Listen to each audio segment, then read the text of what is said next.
All right, everybody. It's that time again. It's Tuesday. Right on time as usual. We're back at it again. We're going to get in it. I am your host, Deante.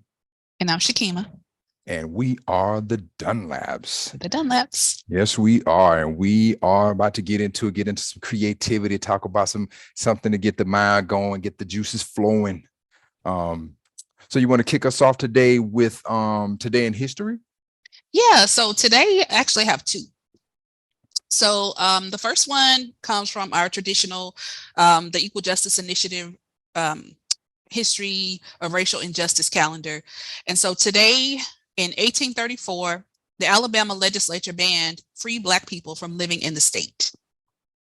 So on January 17th, 1834, the Alabama state legislature passed Act 44 as a part of a series of increasingly restrictive laws governing the behavior of free and enslaved Black people, which prohibited Black people from being freed within the state and authorized re-enslavement of any free Black person who entered the state.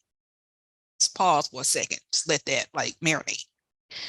In the immediate aftermath of the infamous Nat Turner slave rebellion in Virginia, Alabama passed a statute in 1833 that made it unlawful for free Black people to settle in Alabama. That statute provided that free Black people found in Alabama would be given 30 days to vacate the state. After 30 days, they could be subject to a penalty of 39 lashes and receive an additional 20-day period to leave the state. After that period had expired, the free person could be sold back into slavery, with proceeds of the sale going to the state and those who participated in apprehending him or her.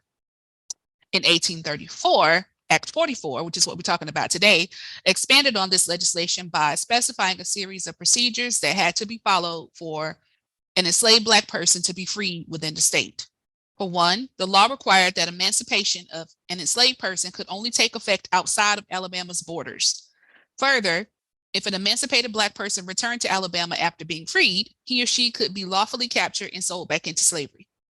In fact, Act 44 requires sheriffs and other law enforcement officers to actively attempt to apprehend freedmen and free women who entered Alabama for any reason, rendering all free Black people within the state vulnerable to kidnapping and enslavement with no legal protection. And that was today in history, January 17th, 1834. Man, listen, this is the states' rights, right? Yep. You walk right next door, and the rules completely changed. Not just slightly changed, but completely changed. That is abysmal, to say the least. To be in a neighboring state and you just so happen to be passing through, and you got the right to travel, but yes, not through certain parts. Yes, like you could be pregnant in America, but don't come to Texas while you're pregnant, because hey, I mean, just skirt around Texas if you can. But yeah, so that was the first one. And then the second one, I want to talk about today in history in 1961, and that marked the assassination of the Congo, the Democratic Republic of Congo president, Patrice Lumumba.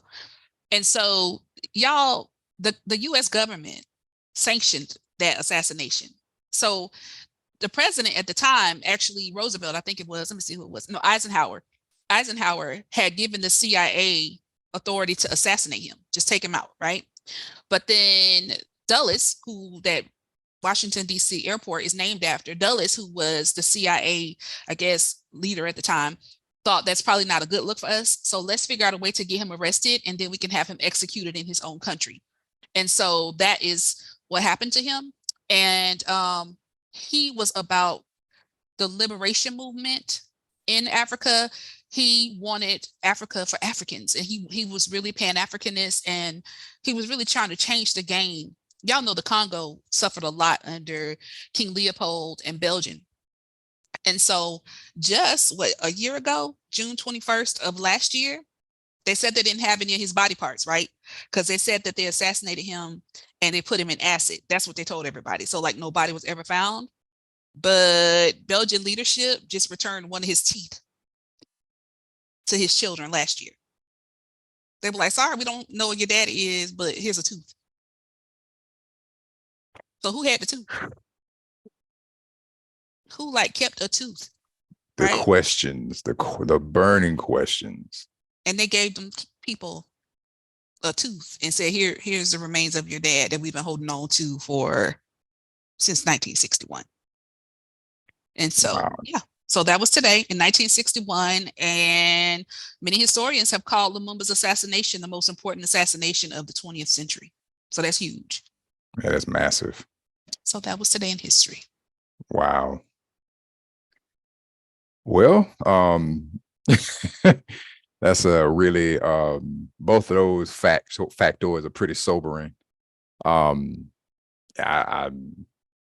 not even wow. So what you got for technology? Let me just hype it up. Bam. Let's go technology. I have 3 of them actually. Okay. Okay. These are actually pretty interesting. Now, is this nerd stuff? Is this stuff that I'm gonna be like, what is it? Like I can probably spell it, but I probably don't know what it is. Maybe one of them. Oh, okay. Stop it. One of them. Okay, so the first one, this was January 17th, 1984. Okay. The Supreme Court rules on home VCR recordings. This changed. Do y'all know what VCRs are? The guess? Yeah. Okay. Just checking because I don't know if I actually saw one in your lifetime. We used to have that little thing to rewind the tapes. Yeah. Be kind, rewind. That's it. All right, so today in 1984, the U.S. Supreme Court ruled 5-4 that private use of home VCRs to tape TV programs for later viewing does not violate federal copyright laws. This ruling opens the floodgates for VCR sales, changing the landscape of TV watching forever. That changed the game. So that way it was illegal at one point to like record the stuff off the TV. Yeah, apparently. Y'all know we black, we did it anyway. Like I don't. Apparently, but the Supreme Court ruled in 1984 that for private use you just couldn't. So you just couldn't sell it. You could do it for your private use. I guess it was people out there the bootleggers. The bootleggers. That's what I was about to say. The rise of the bootlegger. Record a program and you can easily distribute it. But in 1984, the Supreme Court ruled that you can record it, for your private use. I can't believe that went all the way to the Supreme Court. Like that, I feel like that was such a waste of energy. Like, well, when you're talking about copyright law, I guess that's a broad. I mean, we're a country. No, we're all about media. Yeah, let me be quiet because Randy, you know what? You have copyrights on your stuff. Right. Yeah. So let me be quiet because I'm gonna be respectful. I have a whole I just got a whole agency for my photos to be sold. Yeah. So I'm gonna be respectful. Yeah, protect that copyright. We're gonna bootleg your art.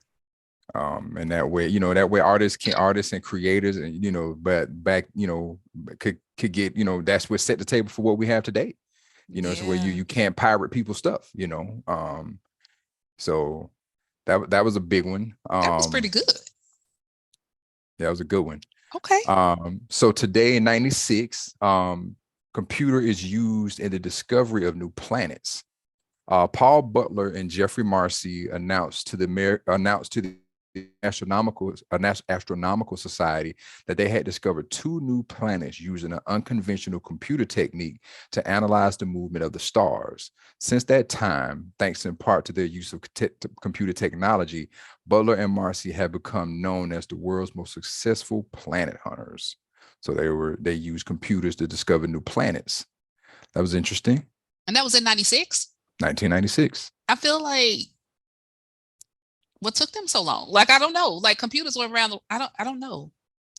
Well, it's stretching the brain to think outside of what computers are for, thinking about them beyond just, crunching massive numbers and processing data, but to actually,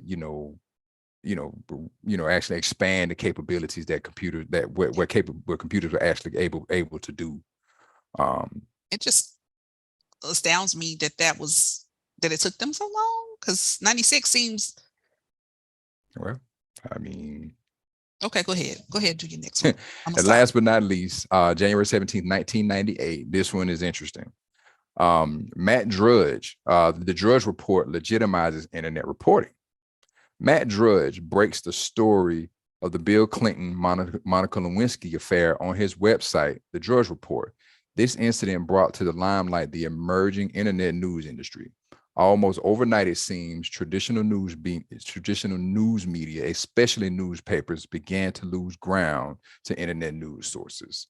So now we got the Shade Room. Now we got everything. Ice Cream Conversations. That's how I know about Antonio Brown today. That's when I guess you can call it. I shudder to use this word. This when the tea started being spilled on the internet. Yeah. And, wow. Yeah. Monica Lewinsky, and y'all were born. We got up to the time when y'all were born. Wow.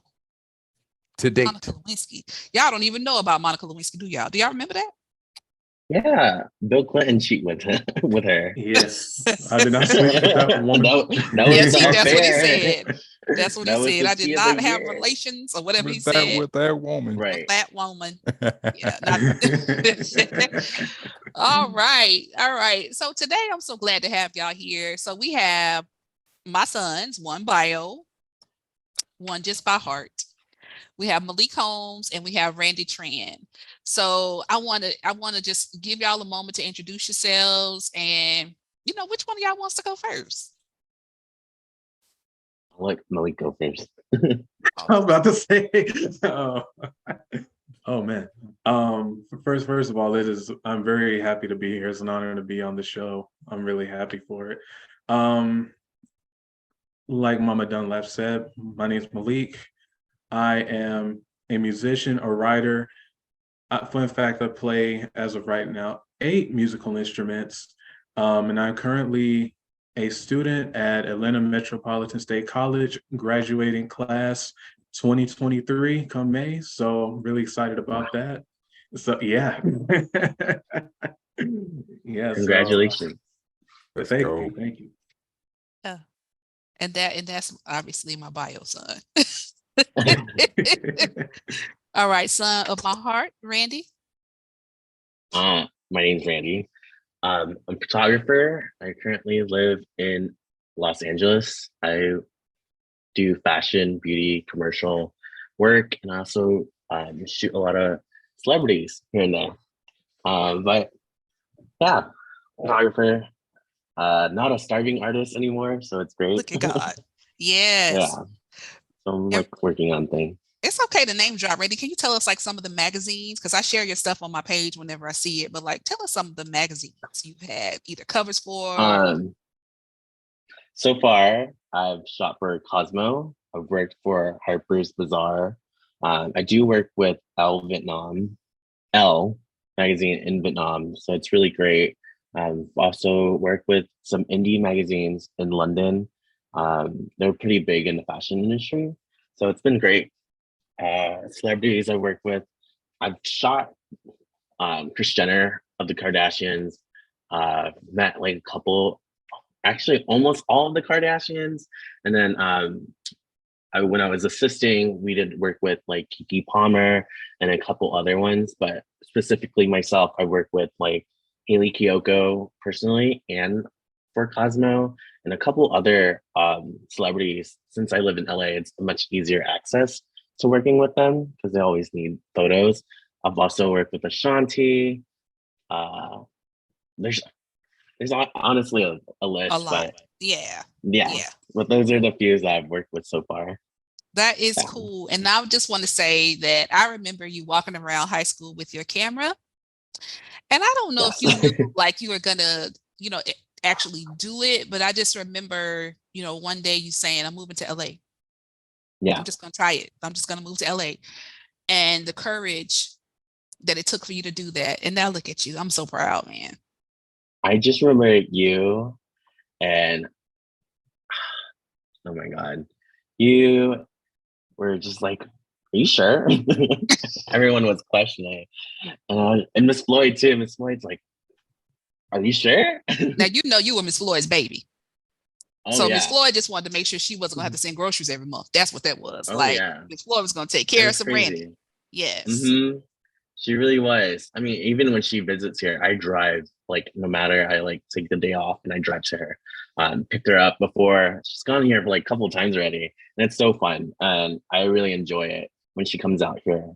But that was the biggest thing that you guys are are you sure? And then Because the biggest thing was like I'm still in high school. Yep. I wasn't finished with the whole senior year yet. It was just like the last semester left, and you guys are like, "Wait, slow it down and like rethink about it." But I was like, "No. I'm going." Like, I want in-state tuition, and I want to like do college over here, and it just ended up the way it should have been. And I just think it was the right move, and how like I got here. Well, I'm proud of you. And also shout out Thank you. to Miss Floyd, Janika Floyd. Sorry, we just celebrated our Founders Day yesterday. So C5 to you, sis. All right. So let's get into it. Okay. We're going to talk about ikigai tonight. And that is a Japanese concept that kind of talks about like, what is your purpose? Like, why are you here? And it is that sweet spot between, what you think you were born to do, what you love to do, what does the world need from you, and what can you also get paid to do? Because like your purpose is supposed to provide for you as well. So it's cool to be good at something, but like when it's the sweet spot, your ikigai, that means that you also can earn some coins for doing that. And so let's talk about that. Like, how did you, I don't know, like I'm thinking about like Randy, what age were you when you knew you wanted to be a photographer? And Malique, how old were you when the music bug hit you? Go first, Randy. I can go first this time. So I think like the whole idea of just being in the art world has always been with me. But pursuing it as a job was like not what I really thought I was going to be doing as a photographer. From 8th grade, my teachers already set me up for like the idea of college. So I actually went to middle school with Milani. We went on a college tour to Auburn State, Georgia State, a whole bunch of colleges. And that's what really piqued my mind into going to school and getting a degree to work. But it was never like a business or marketing like degree, but it was like, I'm going to go to either Arts Institute or some art school to do graphic design. That was like my thought in my head. But there was this back end of me doing photography already. I never thought it was going to develop or like evolve into what I'm here now, By high school, what really got me into it more was doing senior portraits and prom photos. And I think some of your students were the ones I was taking photos of too. So, I mean, getting paid for it was just like, oh, what? Like, that's crazy. So it piques at another interest. So coming from there, that's when it all started. I mean, I was taking photos for Tumblr. I was an internet kid. Tumblr, social media, MySpace, like those were the things I was photographing for. Like that's where I was presenting work. And then on top of that, with even going into your class, doing the blogs and stuff, I was like, oh, this is second nature to me. This is easy. So like, I felt like that's when it all developed. That definitely in my high school years. I never thought like, because I didn't go to college. I ended up not finishing college my first semester. It wasn't for me. I found a mentor and that was it. But I felt like my high school was when I like really seek what my career was going to be in my life. And so that was the great part. Other than that, I think that's when it peaked for me. Like, this is going to be my job. Yeah. Sometimes Yeah. But that was the thing. Our school was a magnet school nonetheless. That's true. So everyone was talented in either way. It was like these AP students were already good in like academic wise, but everyone was seeking their talents. And that was like what was really interesting to see everyone come out of like our high school, our year, which was great. And then like Deandrea was like singing and doing all that stuff. And then a couple other students, they were just stacked upon talents. That's what I was like seeing when I was going to school. So it's great to be in a community with that. Just everybody in the arts is just like, it's motivational or inspirational as well. Because everybody was like building upon each other's energy. Yeah. That's cool. Yeah, what's like going to fame at Mount Zion? Everybody was either a dancer or a singer or a musician or an actor. There, like we had creative arts in the magnet program, visual arts. Like, yeah, it was kind of like fame. That was cool to be y'all's teacher in that space too. Malique? Oh man. I would say for me, the bug hit. This was over a couple months. So it was like the end of my 7th grade year going to the very beginning of my 8th grade year in Riverdale Middle. And before I continue with the story, huge shout out to Mr. Sharp. He is amazing. Like he is like one of the greatest people that I've ever met in my life. He's still to this day a very huge influence on me. But I think it was around either January or February of 7th grade going into large group evaluation. And I remember I was playing a part on a clarinet that I didn't like. I was playing the third part and I didn't like it. So I went up to Mr. Sharp and I said, I don't like playing third. And then he told me, he was like, why? I was like, well, the parts are too low. I feel like I should be playing first. How bold of me, right? but he told me, he said, well, if you go in the practice room and record yourself playing with the smart music software, because with that, you have playback of the actual music, and then you have a mic recorded to you, so that way they score you based on how, they give you a score. He said, if you get an 80, he said, if you get an 85, or I think it was an 80 on all 3 songs, on that moment, that's when I will move you to first for performance evaluation. And I spent so many hours, like it was almost like for a week straight. I was in that band room till almost 6 o'clock and 6 o'clock in the evening. He was there the whole time, through all of my, frustrations and everything in between. Like days I was happy about it. Then other days I was so mad I wanted to throw something, and he was, there and patient with me. And I ended up getting, the first part, which is cool. I was happy about it because I thought that's all I really wanted.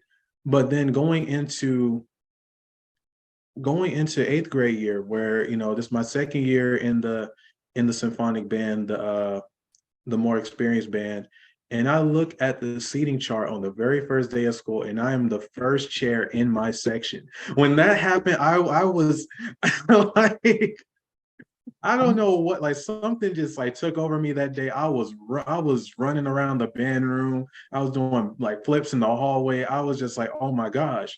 And then I asked him, I said, Mr. Sharp, I think it was like that afternoon or that same morning, I don't remember. But I went up and I said, Mr. Sharp, why did you, give me, how did I get first chair?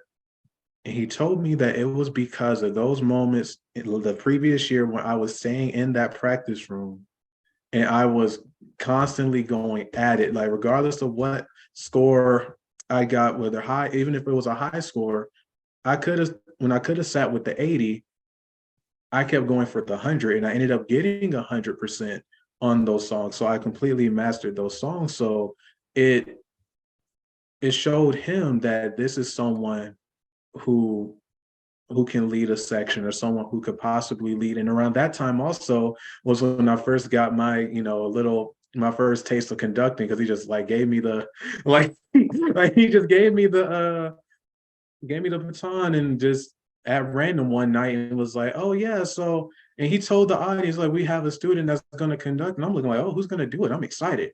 He looked at me, gave me and I'm just like, wait a minute now, this you wrong for that. I remember that. But, I recorded it. I still have it if anybody wants to see little midget Malique. but even though it's my first time doing it, it was I felt at home there. I felt like, even though it's my first time, it felt like something I did 1,000 times already, even though I was kind of scared out of my mind, like these people looking at me. But I would say like those few months from the end of my 7th grade to like the first couple of months of my 8th grade year, that's when, at that point, I was like, yeah, this is it. Like this is what I'm here to do, and you can't tell me otherwise. I love that. And I do remember I was there. I remember all the late nights. I remember you practicing when everybody else was playing video games or, finding other things to do. Like you were always with that instrument. I remember you always striving for like honor band to go to like state level. You were like one of the only ones in Clayton County but you were constantly striving like to be the very best. And when you became the drum major in high school, and then when you became the drum major in college, like I knew, Yeah. because I don't know if I've ever told you the story, but when you were a baby, you were at Miss Daisy's daycare at God's Little Angels, and she had a piano in there that she would play for y'all sometimes. And as soon as you started to walk, you went and crawled up in on the stool for the piano, and you just put your hands there like you knew, and you were moving your fingers like you could play, and you had never had a piano. So you always had that musical inclination, right? You've always Mhm. had that. And so to see you, now finally, I think you always knew you were good at it, but I think now you're finally starting to embrace like what you're supposed to do with the world, for the world, with that gift, Yeah. and not just like I'm just good because I want to be good, or I'm good because I want to be better than other people. Now you're finally starting to see like, this is my gift to the world. It's not just God's gift to me, but this is my gift to the world. And so that shift between, you know, this is cool, like I can do this, to like, look at all the people I'm going to help as a result. Like, Randy, I watch your community and like how everybody just celebrates you. I'm like, that is so cool. Like, I know I'm a first generation college graduate. Dunlap, are you the first generation college graduate? Like, No. okay. And so like for me, it just feels like, carrying my community on my shoulders, carrying my family on my shoulders. And so I watched that, and I hope that you guys see that like your gifts are for everybody. Like we get to watch this thing with you. We get to celebrate with you. And I'm just proud of both of you for figuring out like who you are, what you're supposed to be doing. It doesn't matter how slow you start. It doesn't matter how long it takes. What matters is that you get there. Like that's the important part. So Yeah, and one thing I enjoyed about listening to both of your stories is both of you tell two different aspects of the talent spectrum. You have, you sometimes you just know, mhm. and sometimes through grinding. Sometimes you'll kind of get in the lab and you're like, wait a minute, this isn't work. I enjoy this, and you find you have a knack for something. So it's interesting listening to your stories because you both tell, like I said, two different ends of that talent spectrum. You both have it, but one of you, it's like one of you kind of was already dabbling, the other one was kind of in the discovery phase, and you really knew what you kind of grew your way into it, and it became kind of was a shoe that was that was too big, and you kind of grew into it. So I think it's really interesting. I thought it was a really cool tale, because I've as somebody who's dabbled in both areas that you guys are talented in. I've done I've done some photography, some graphic design, and I've dabbled in music too, and I understand that both of them requires either some sense of self and some sense of grind. You got to be in on both aspects. You got to be willing to practice your craft, and not only practice your craft, but practice your craft in front of a group, in front of a consumer group, who Yeah. will instantly give you approval or disapproval of what you're doing. So I salute both of y'all, because it takes courage. It takes courage to to put your heart out there for the world to judge. So absolutely, ikigai. Yeah. And I just want to say, like that when you are in your purpose, there will definitely be provision, but I don't want to misconstrue. I don't want to misrepresent that your purpose is tied to your career. It really doesn't have to be, right? Like sometimes we do what we have to do to make a living, or sometimes we come from backgrounds that really don't support our dreams. Like we come from families that are like, no, you should just be a doctor. Who cares if you want to be a painter? And so all those types of things. And so like whatever your purpose is, it may or may not be your career, I feel like my purpose is to educate, but that doesn't mean I have to be a classroom teacher to do that. I feel like no matter what space you put me in, I'm going to slip into teacher mode, educator mode. Like that's just my purpose. But I don't have to be in a classroom to do that. I don't have to be in a pulpit to do that. I can be anywhere. And that's just how I move in this world. That's how I show up, and that's how my gift manifests. And so I want you to begin to think about, like, those of you who are listening, not only like what is it that you feel like you were born to do, right? Like what is it that you feel like you could do, every day for the rest of your life, whether resources were provided or not, right? And sometimes, for like us in the Western world, we think if it don't make dollars, it don't make sense, right? But that's not necessarily true. And I think a lot of the issues that we have in our society are because people are in the wrong place. Like if everybody had an opportunity to do and be what they were put here to do and to be, that will resolve a lot of the issues we have. But you got people who are miserable. They just want to make a lot of money. Or you have people who have tremendous, creative gifts, but they've been shamed from their family or their peers or whatever. And so now they're just like, I'm not getting up in front of people singing again because I didn't get the applause I was expecting. And so now like have a soul wound and now I don't want to sing in front of people ever again. There are way better singers in church than are on a lot of the songs on the radio, So that's just something to think about as you think about how to find your own ikigai.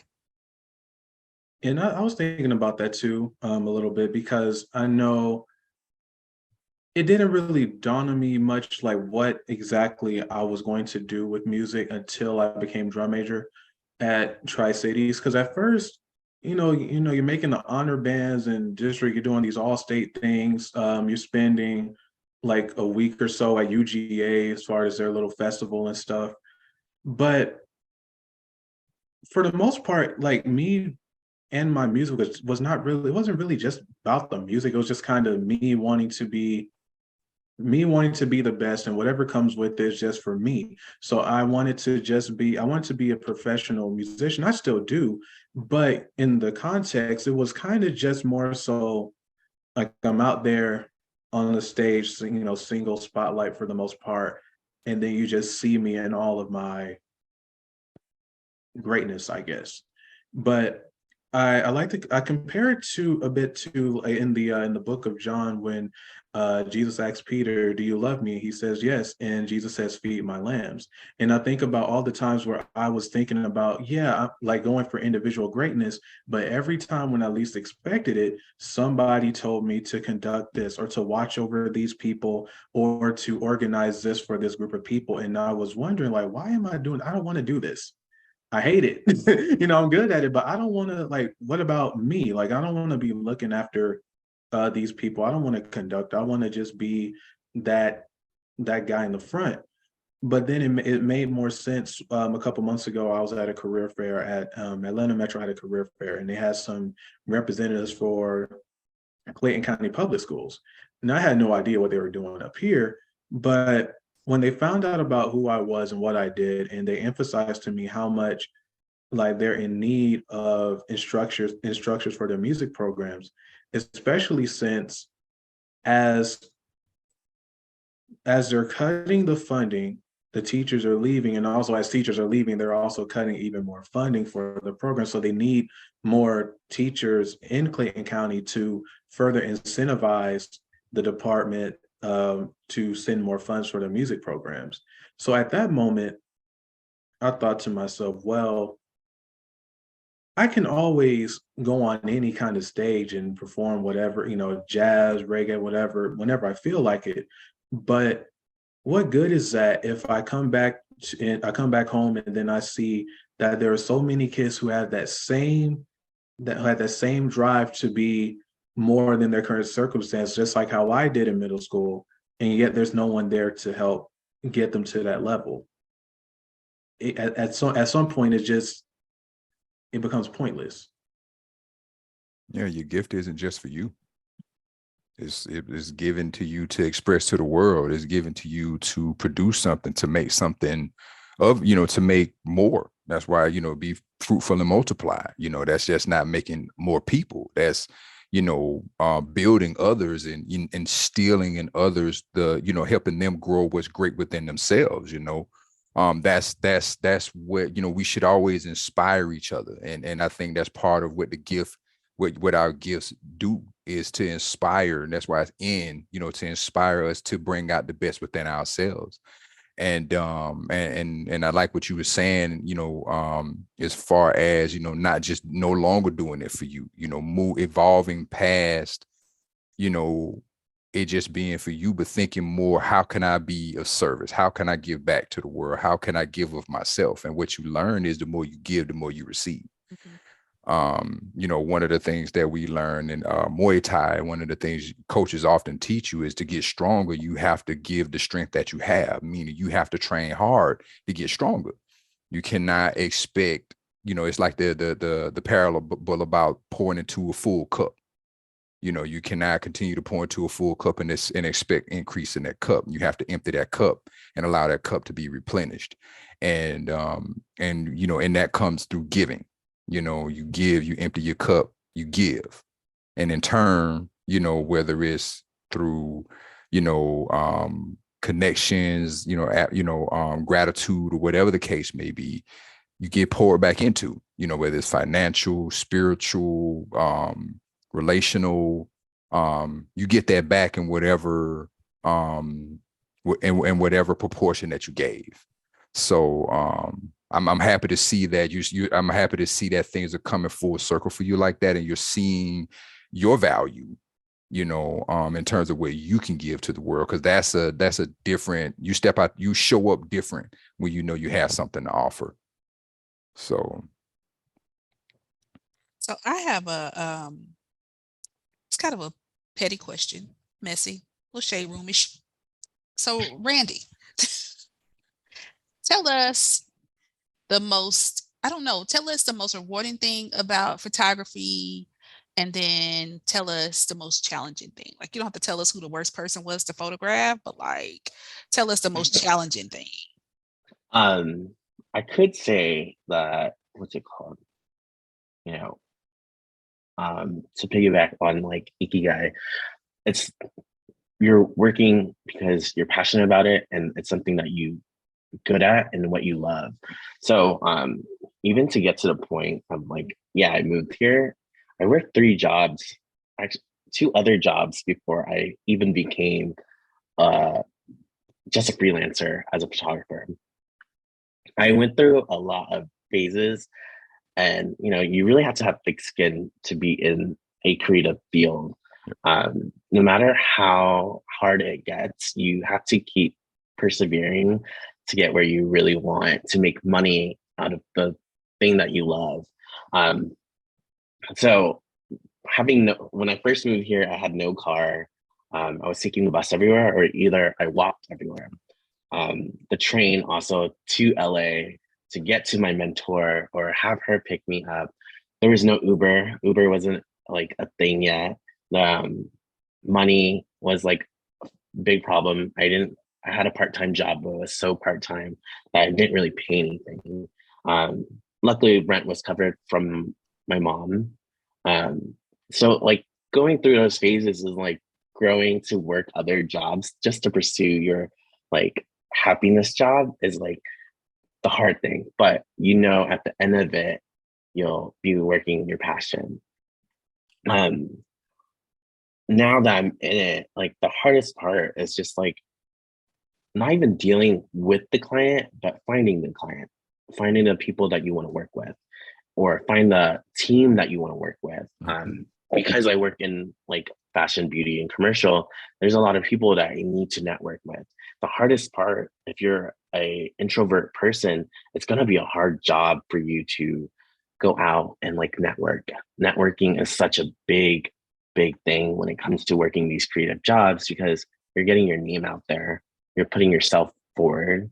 I have to cold email clients, and sometimes there's a lot of no's before you get a yes. So that happens a lot. And then I also worked in-house before, which is like working within the company. And that was like a struggle because you're working under someone that's like taking all your creative ideas, whether it's a small company. If it's a small company, then they don't have a person directing the art. So someone you have to take the step forward and put on another hat and do that for them. Or it's basically doing more jobs than your own job title. And that happens a lot if you work for a small company or like a startup. So that happened to me, and then I just got tired. But going full freelance is just like the hardest part is like battling yourself with identity crisis. What's the other one? Where it's like you think you're a fraud sometimes because imposter syndrome. Imposter syndrome. There you go. So as a creative, I feel like that happens even more often than any other like jobs, because at the end of the day is what you're putting forward as an artist too. So finding that balance is like crazy. I happened to find my balance within the last couple of years, because I was going through it's not midlife, it's quarter life crisis. I turned 25. I was like, wait, I didn't get to do X, Y, and Z. I didn't accomplish X, Y, and Z. I'm not in like Vogue. I'm not booking the jobs I want to book, like big clients. And it happens a lot. So it's a lot of mental breaks that you need to take, and not giving a fuck, and just know things will take time. I think that's one thing that people miss on like becoming the person that you want to be, is things take time. Because we want it so much and we want it faster, and I'm used to like a fast-paced thing, especially in LA. It's not the same if I was in Atlanta. It's like it's a little bit slower, but LA, and then I work also in New York sometimes, and it's just faster pace, and so you have to adjust and adjust. You see new things, you have to adjust to that. So I'm always on my toes. So hitting that mental break is like really what you need. I think, to answer your question, like the hardest part about working in a field like this is like mental stuff. It's just like taking your breaks, figuring out what's what, make a 5-year plan, or make your plans like just as easy. Clients, it's like you better have communication skills, or find the clients that actually want you. Because at the end of the day, it's like I can shoot anything I want, but what am I shooting for? And I've talked to agents. So there's talent agents too in my industry, where they like sign you and they help you book jobs. So finding that agent that's going to trust you and do other things as well is like one of the big part of my job. And it's just a crazy world that industry that I work in, because there's so many like tiers to it, especially coming from a background with not knowing anyone from LA, or not having money. I'm not one of those kids that grew up with money to have network already based for me, because a lot of LA people that actually like grew up here and are working, they have a network of people that they like grew up with. And like you're gonna find a lot of that of course in this industry, whether it's music or photography or fashion. It's just like, who do you know? And it's status quo, especially in this industry too. Yeah. Well, one thing I'll say is that, I know, you mentioned a lot of things about, a lot of things about being patient, persistent, having thick skin. One thing I'll tell you is that it's not just your industry. I've been working for the same place for a long time, and everything that you mentioned, I have contended with at one time or another within my career. The imposter syndrome, being patient when you've kind of plateaued where you are. Who do you need to talk to? Who to know? Who to, which people to know? Which people to avoid? So it's not everything you mentioned. I'm like, yeah, I've gone through that, because I work in IT, I work in tech, and a lot of times I'm in the room with a lot of big brains, and sometimes I feel like I'm the imposter. I feel like I don't know, but I also know that I know I didn't get here by accident. I also know that I've earned my stripes to be where I am, and even if I'm the newest person in the room, somebody else in that room, they were the new person too. And they grew to where they are. So that's one thing that keeps me engaged. And it's crazy when you're the new person in the room, there's someone that's gonna be very defensive and alert about you. Yep. Because you're the potential threat. Because there's something about being a new person that's tokenized. And when you're no longer the new person, you know, then there's expectation. You don't get that the new person. What am I thinking? You don't get that the grace to make mistakes. You know, you don't get the, oh yeah, you the new guy, you the new person, you didn't know that, or you become, no, you should know this by now. Yeah. Which in turn breeds another type of imposter syndrome, because you have expectations. Right. But if I don't meet my expectations, and everybody gonna think I'm not supposed to be here. So it's a cycle, man. You know, everything that you mentioned, everything that you said in your experience, man, I think that's just what I'm coming to understand is that's just a part of the growth. You know, when you're in an industry, when you're in a room of like minds, where you're all going for either the same thing, working towards the same thing, or even in the same realm, you know, especially when you compare, you know, talent and ability and skill sets, that's all that also weighs against you too. You know, the thick skin, being able to accept criticism. You know, when somebody tells you, you know, you didn't quite hit the nail on the head, or you missed the mark, or what you did was just totally abysmal. You know, you have to be able to accept that criticism and be able to continue going on. And I think that's in that, you know, kind of in that ikigai space where you're strong enough in your foundations to be able to accept that, you know, and remember why you're there, remember what you're doing it for, remember why you're connected to whatever it is you're pursuing. So thank you for sharing that. It's really interesting to hear in a freelance, you know, outside of a corporate space, to know that but when you all chalk it up, it's humans. It's all people at the end of the day. And apparently we all exhibit the same type of behavior, regardless of what industry we're in. You know, whether you're the new person or whether you're the old guard, it's the same. It seems like it's the same. We go through the same exercises, the same phases is what I want to say, the same levels of growth. I really appreciate that. I really appreciated that. Thank you for that. Yeah, no worries. What's on your mind, Malique? You wanted to say something? I'm sorry, baby. Like Malique. No, it's okay. Go ahead, Malique. And I was about to say, like, it is absolutely terrible in music, because I remember it wasn't my first experience with it, but it was the first time I noticed that it was very blatant. I think it was County Honor Band for Fulton County.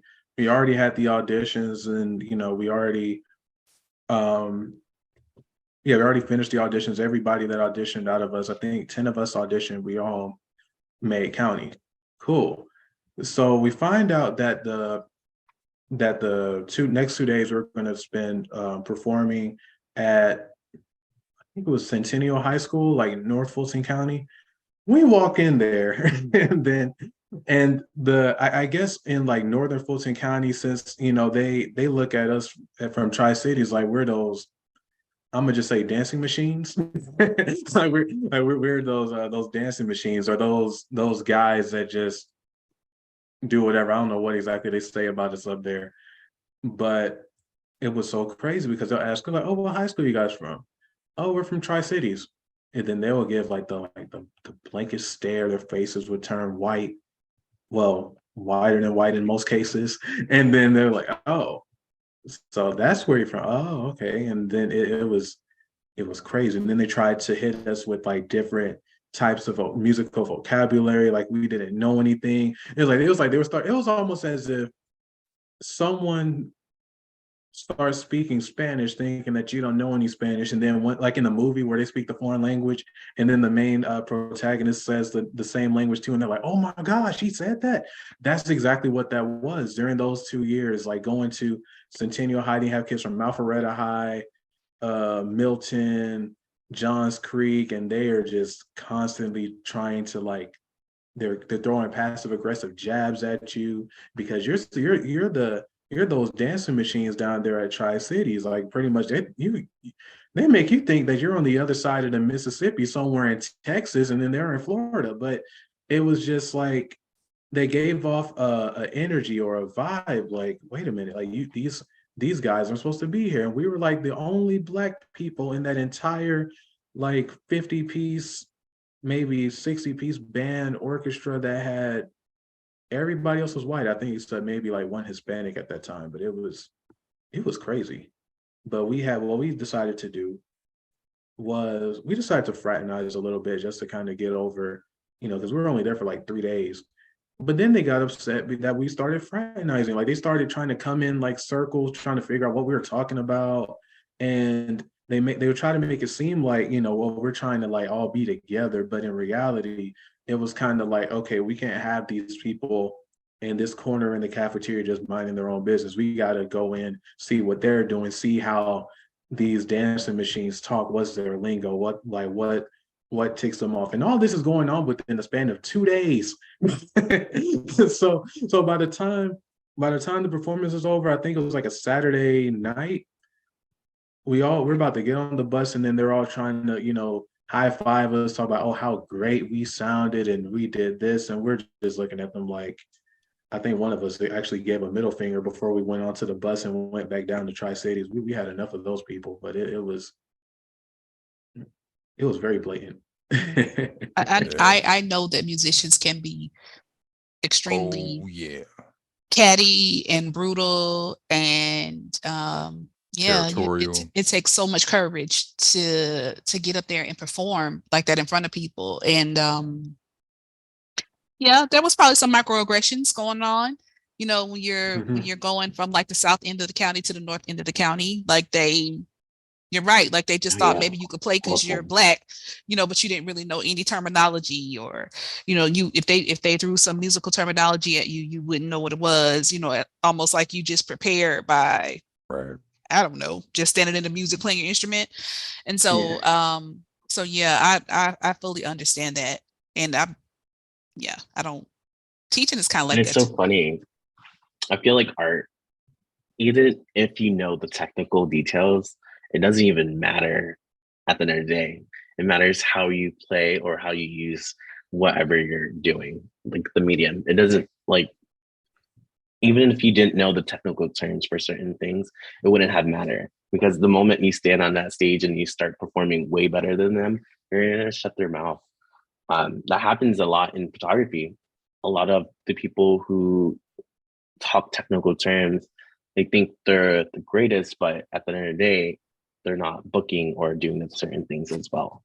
Yeah, I know so many photographers that don't know any technical things or lighting. At the end of the day, that client's going to hire whoever they need for that person to capture what they need as well. So it goes to show, like, it's not necessary. Yeah, and what they used to do though was like, they used to, if they couldn't get to you with the technical terms, they started going at your tax bracket. Like they started talking about like these new model instruments that they bought that wasn't given to them by the school, or because I think they were like, oh yeah, we got these like $3,000 wooden instruments. I had a wooden instrument, but that was given to me by the school. So I mean, it was a pretty darn good one too. So I'm thankful for that. But they were like, oh, and then we get these tutors, and then and I'm looking like, okay, there's 25 clarinets in this section. Tell me why, with all the tutoring you get, I'm number 6 and you're all the way at 24. You're talking about all this money you spent, and where has it gotten you? You're still behind, and you're trying to use this tax bracket to still make it, once again, make it seem like me, along with any of my other peers, don't belong here. But meanwhile, we're like first chairs in this section. Then you got a third, and this is out of like 15 plus people. So it's not like you're a third out of 5. You're a third out of 25, 30. And meanwhile, they're still just, it's like, oh yeah, we're rich and y'all a bunch of broke, blank blanks. And we're like, well. Well, one of the things I think you just, touched on was the fact that hard work is going to beat talent and money any day of the week. Hard work, when you're willing to get in there and grind and do what you have to do, you mentioned the technical terms. I'm a team leader. Some of my strongest technicians, they weren't formally schooled, but they could fix just about anything. Any issue you throw their way, I'm fully confident that they're going to take care of it. So I have some exceptional team members that are fantastic technicians. Like I said, they can fix just about any computer, phone, network issue you could throw at them. But but they're not really into the terminology. They know the equipment, but they don't know like the back end, the development terminology, but they can speak it to you enough that you know exactly what they're talking about. But it's their experience. It's their ability to work hard and to stay persistent and to learn. It's once you stop learning, once you think you're too good to learn, that's when you fall apart. That's when your competition is going to outshine you every day. When you forsake your craft, and that's why my team, I have no issues with giving them anything, because I know that through their experience, through their persistence and diligence, they're going to knock it out. If they don't know it, they're going to learn it. Or they're going to let me know that I need to get the resources so we can, get that skill set on the team. And so, that was a really good illustration, Malique, about, doing the work, practicing the craft, not getting caught up in I know people that can say a whole lot of words, but not say nothing. They can drop a whole lot of technical terms and mean absolutely, and I still don't know what they were talking about. But then you have someone who can come and speak it to you in straightforward terms, but they can fix anything. They can play anything. They can, whatever it is in their space, they got it, because they spent more time doing the work instead of doing the part, instead of looking the part. Yes. So, and I think that was a testament to that, to that story that you said, that you told it, because you all spent more time grinding and practicing, that when it came time to shine, they couldn't help but recognize it. Yeah. And so that's why they were trying to get in your circle, because they slowly but surely started to see your talent. Mm-hmm. And they were trying to glean whatever mojo y'all had on them. Yeah, you got to stay hungry. It's almost like even when you're winning, you still got to keep that same desire. You got to have that same hunger that you had when you first started, And one of the things that you're talking about, babe, is this idea that when you have become excellent at what you do, you still have to learn more, because there's always something new out there. There's always a new skill. There's always some new equipment. There's always some new theory, whatever your area is, right? Like it could be your passion, but you've got to be a student of it. You've got to be a scholar of whatever that field is, like, because there's always somebody out there that's more hungry, that's hungrier, that's ready to take your spot. And so that would be, what I want to close with tonight. Just stay hungry. Like whatever that passion is, just make sure that you keep grinding. Like don't fall asleep behind the wheel. If you are winning, right, it's the result of all the decisions that you made prior to that. If you're going to keep winning, you got to make some decisions right now to stay hungry, keep focused, keep learning, keep growing, because there's always somebody out there trying to take your spot. And, as we say in the fight world, when you're the champion, you train like you the challenger. That's good. You train like you the challenger. You train like you're still fighting for your title, because in essence you are. You might have won it, but you got to keep it. So when you're on the top, you keep going like you're at the bottom. And there'll never be a level you can't reach, because you're always grinding, you're always learning, you're always trying to become better. And that's what separates champions from challengers, because the champion has always got their eyes on the prize, and they want to remain champions, so they stay sharp. So keep grinding. Well, gentlemen, before we close out tonight, tell our listeners and our viewers, if you're on YouTube or on Facebook Live, tell them how they can find you on social media. You can find me on Instagram. It's at randytran.photography. If you want to see my work, and you can drop an email or something. My email address is there as well if you have questions. Thank you. Yeah, you can find me on Instagram as well. It is music with a Q, double underscore lifestyle. Pretty soon I will be posting some musical content. At first, when I first just made the new Instagram, it was just a bunch of like photos of like just random stuff, like stuffed animals and stuff, but just to put stuff on there. But I will be posting some musical content on there. You guys get to see me play my instrument for the first time ever, if you haven't already done so. So look forward to it.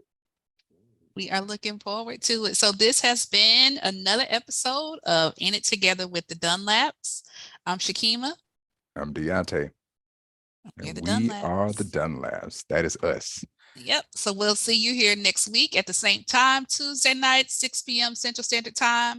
We stream live on Facebook. And then after the party, catch us on